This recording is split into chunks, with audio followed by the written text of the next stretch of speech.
말로 다 못하네. 주 앞서가며. 오늘도 하나님의 질문 시리즈 말씀을 이어서 전합니다. 하나님께서 예레미야에게 내가 무엇을 보느냐, 이 말씀을 통해서 우리가 함께 은혜를 나누고자 합니다. 여러분, 인간의 시력은 한계가 있습니다.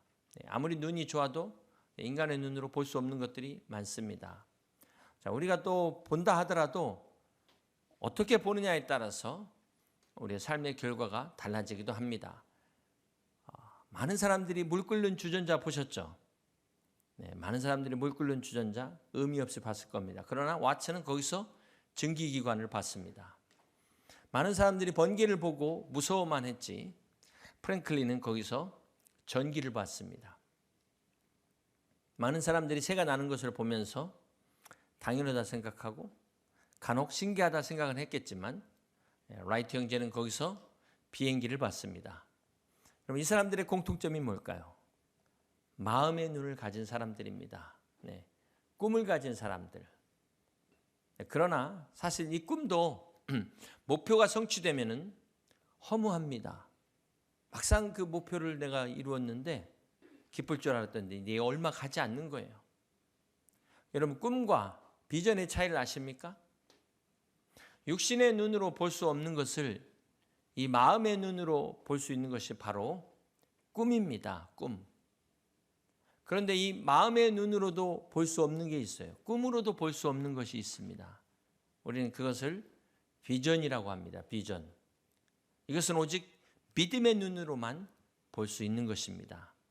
인간이 영적 존재이기 때문에 영안이 열려야만 볼 수 있는, 믿음의 눈으로만 볼 수 있는 것입니다. 이것은 바라는 것들의 실상을 보고 보이지 않는 것들의 증거를 보게 하는 눈인 것입니다.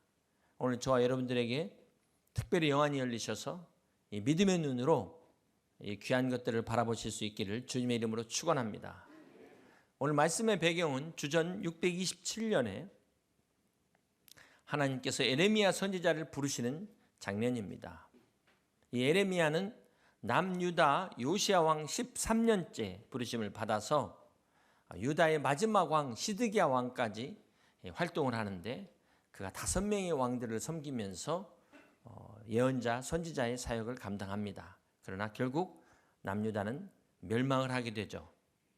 에레미야는 이렇게 나라가 전망의 위기, 전폐의 위기에 있을 때 하나님의 말씀을 전한 선지자였습니다. 그가 초창기 요시야 왕 때를 빼고는 하나님 말씀 전환이라고 가진 모진 핍박 다 받고 감옥까지 들어가서 눈물로 기도했던 바로 눈물의 선지자였습니다. 오늘 본문은 하나님께서 이 예레미야를 부르시면서 내가 무엇을 보느냐 이렇게 물으십니다. 그러시면서 예레미야에게 2가지 환상을 보여주시는데요. 오늘 이 2가지 환상이 우리에게 주는 교훈에 대해서 우리가 함께 은혜를 나누려고 합니다. 우리 말씀 다시 한번 예레미야서 1장 11절과 12절을 교독합니다. 여호와의 말씀이 또 내게 임하니라.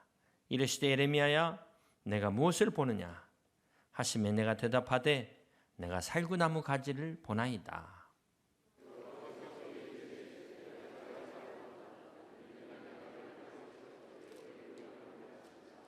자, 첫 번째 환상이 살구나무 가지의 환상이었습니다. 하나님은 왜 그 많은 나무들 중에 하필이면 살구나무의 가지를 보여주셨을까요?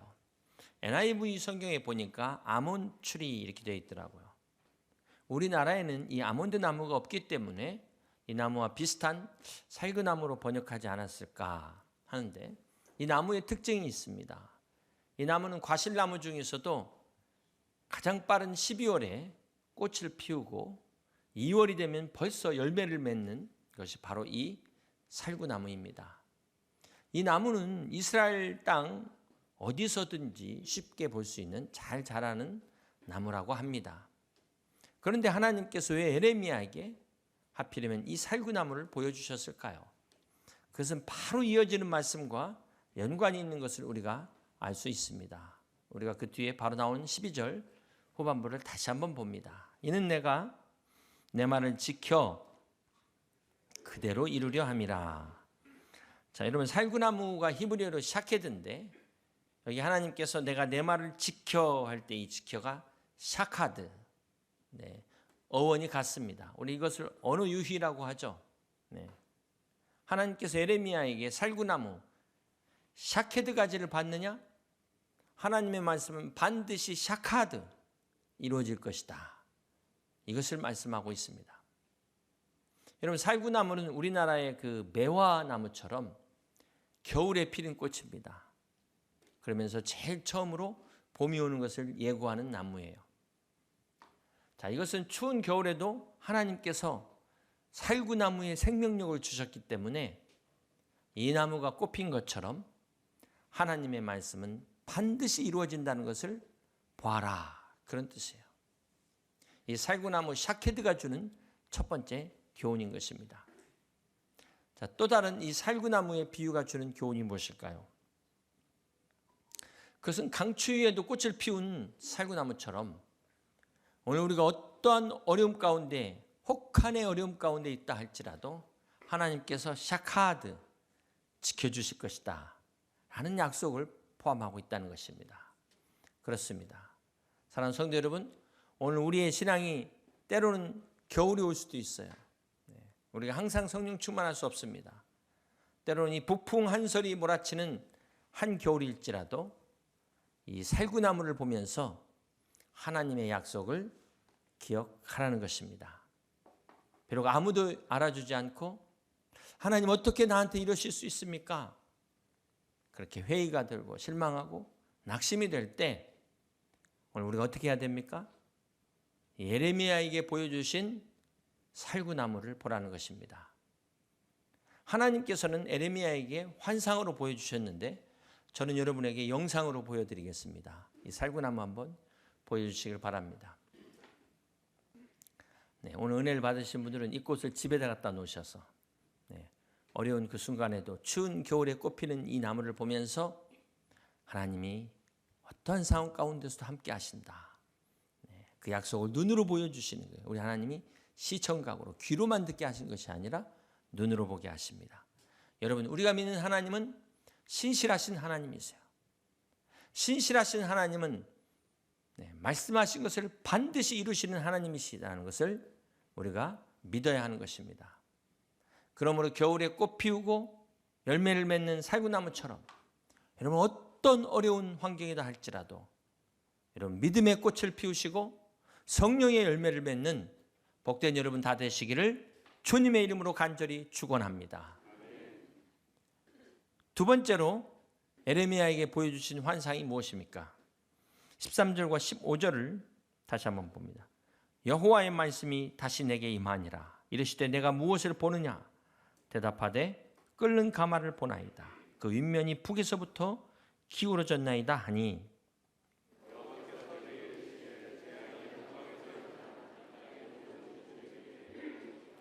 내가 북방 왕국들의 모든 족속들을 부를 것인즉 그들이 와서 예루살렘 성문 어귀에 각기 자리를 정하고 그 사방 모든 성벽과 유다 모든 성읍들을 치리라. 여호와의 말이니라. 두 번째 환상은 하나님께서 예레미야에게 끓는 가마의 환상을 보여주셨습니다. 지금 가마가 펄펄 끓고 있는데 이것이 북쪽에서부터 남쪽으로 기울어져 지금 쏟아지기 일보 직전의 모습을 보여주신 것입니다. 이것은 이 당시 이스라엘의 북쪽에서 일어난 신흥 강국 이 바벨론이 마침내 남유다를 침공해서 끓는 물이 쏟아지는 것과 같은 재앙이 임할 것이다를 예언하고 있는 말씀입니다. 한마디로 이 끓는 가마의 환상은 하나님의 심판을 경고하고 있습니다. 자, 사랑하는 성도 여러분, 여기서 하나님께서 예레미야에게 이 살구나무 가지와 끓는 가마의 이 두 가지 환상을 묶어서 보여주시는 이유가 무엇일까요? 이 비유가 세트로 나오고 있는데 추운 겨울을 상징하는 이 살구나무와 뜨거운 것을 상징하는 끓는 가마가 서로 대조를 이루고 있습니다. 자, 이것이 어떻게 연결되어 있습니까? 살구나무가 도저히 꽃필 수 없는 추운 겨울에 꽃을 피워내는 것처럼 끓는 가마의 심판도 하나님이 이루신다. 이것을 보여주고 있다는 것입니다. 여러분, 하나님께서 예레미야에게 이 환상을 보여주신 의도가 무엇일까요? 심판을 받으라? 심판을 받지 말라. 어떤 것이 하나님의 의도일까요? 심판을 받으라? 심판을 받지 말라. 여러분이 마스크를 쓰셔가지고 지금 무슨 반응을 보이시는지 전혀 알 수는 없습니다. 하나님이 심판의 말씀을 이렇게 강하게 얘기하시지만 사실은 받지 말라는 거예요. 막 부모가 자녀들한테 막 화를 내면서 너 그렇게 하면 혼나? 너 그렇게 하면 혼나? 이거는 사실은 그렇게 하지 말라는 거잖아요. 어느 부모가 자녀 일부러 때리는 걸 좋아하겠습니까? 하나님은 이 끓는 가마의 심판을 받지 말라는 거예요. 더 이상 하나님의 인내를 시험하지 말라는 것입니다. 사랑하는 성도 여러분, 우리가 믿는 하나님은 모든 죄를 심판하시는 하나님이십니다.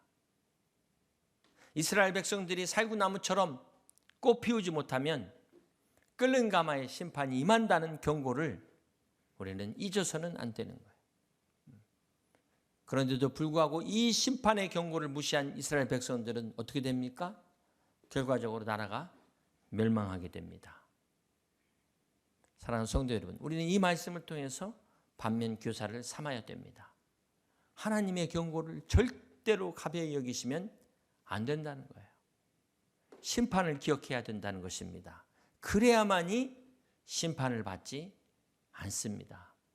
여러분, 심판의 경고를 싫어하면은요, 그건 심판을 자초하는 일이에요. 그러나 심판의 경고를 겸손히 듣는 자는 그 심판을 면하게 되는 것입니다.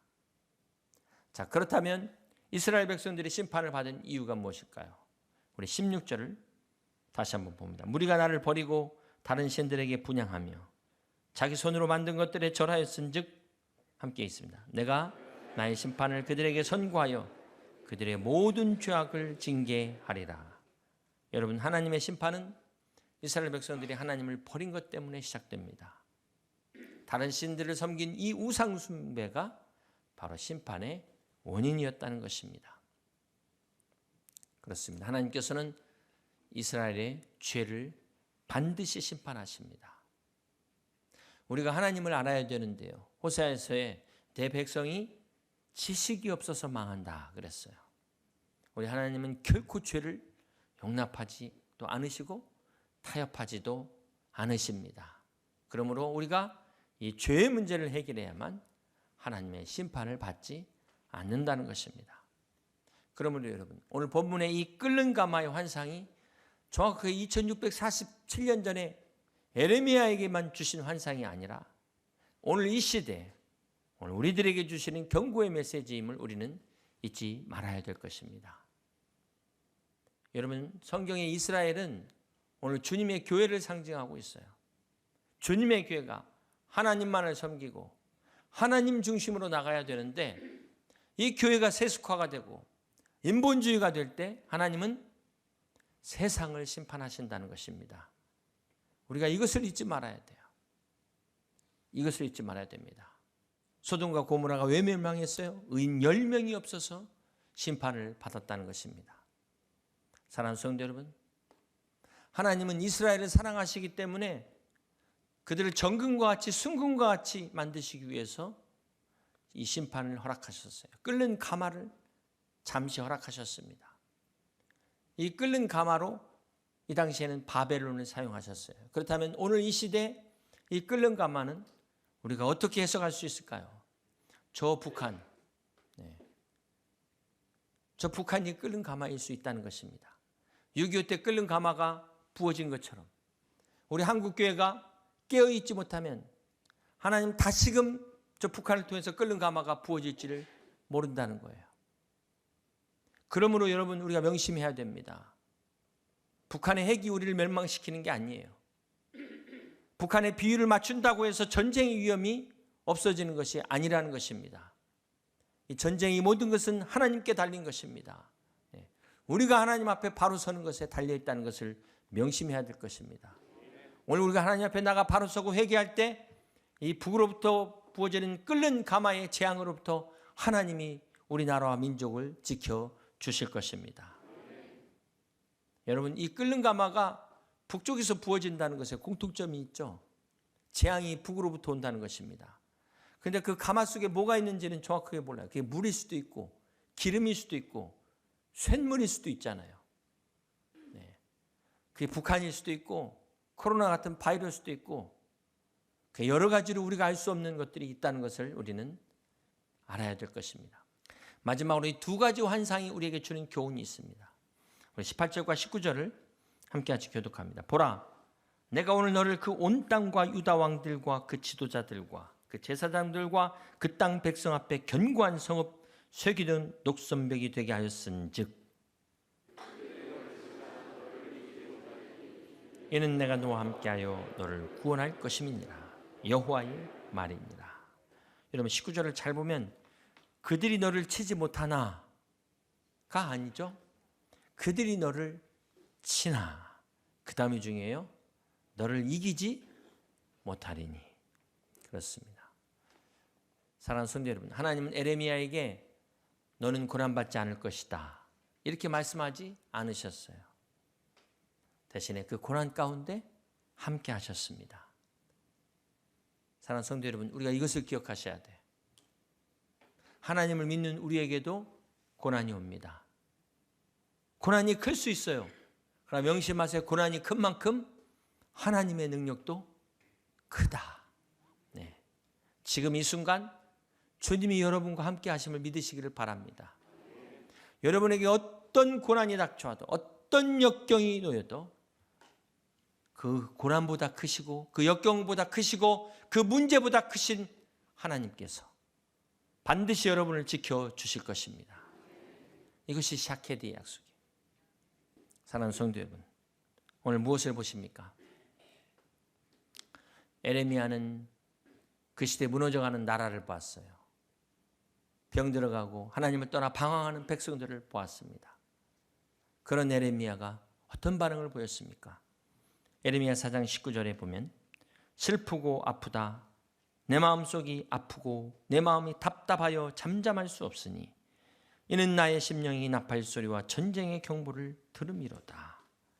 에레미야는 이 하나님의 심판의 소리를 듣자 그의 마음이 슬프고 어떻게 해요? 아프고 답답해서 잠잠할 수가 없다는 것입니다. 가만히 있을 수가 없다는 거예요. 편안히 누워있을 수 없다는 것입니다. 에레미야 20장 9절 말씀을 함께 봅니다. 내가 다시는 여호와를 선포하지 아니하며 그의 이름으로 말하지 아니하리라 하면 함께 있습니다. 나의 마음이 불붙는 것 같아서 골수에 사무치니 답답하여 견딜 수 없나이다. 하나님의 말씀을 선포하지 않으면 내 마음에 불이 붙는 것 같고 내 골수에 사무쳐서 견딜 수 없는 에레미야의 이 심정이 하나님의 말씀을 받은 사람들의 심정이라는 것입니다.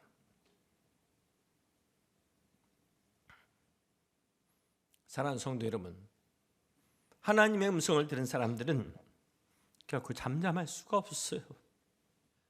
여러분 무엇을 보십니까? 지금 우리 사회 갈등이 얼마나 큽니까? 이 나라가 광화문파, 서초동파 나눠졌어요. 아버지는 광화문으로 가고 아들은 서초동으로 가고. 우리 사회를 그냥 갈등 사회가 아니라 초갈등 사회라고 말합니다. 갈등공화국이 됐어요.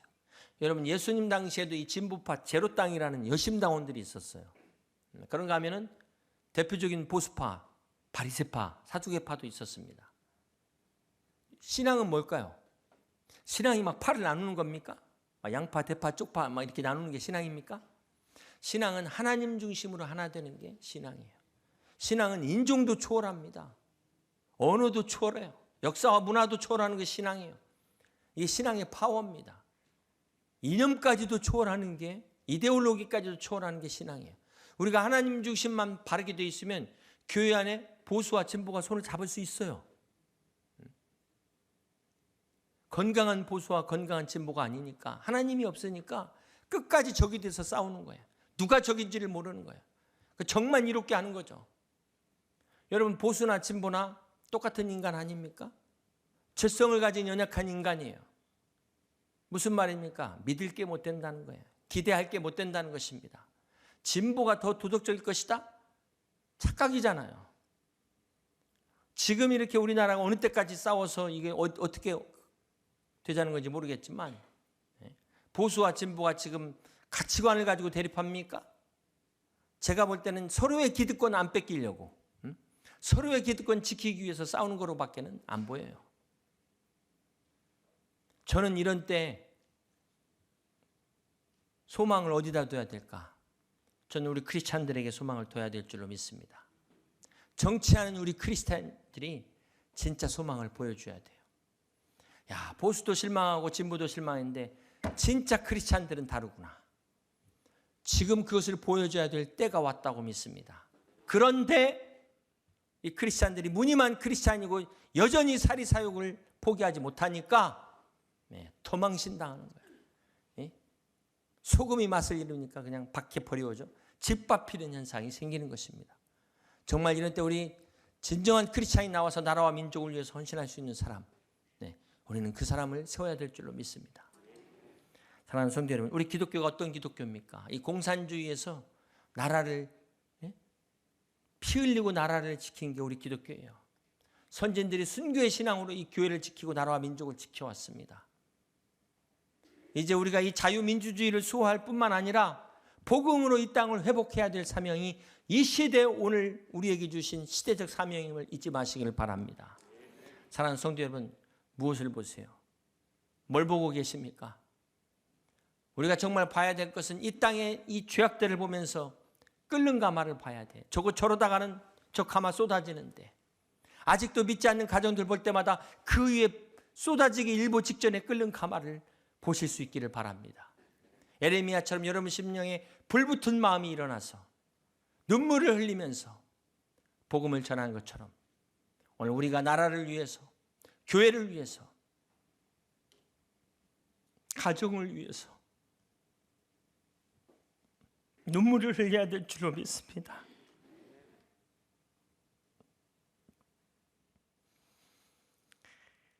에레미야의 안타까운 마음으로 우리가 기도해야 될 것입니다. 우리가 복음을 전하고 하나님의 심판을 알려야 됩니다. 누가 전하겠어요?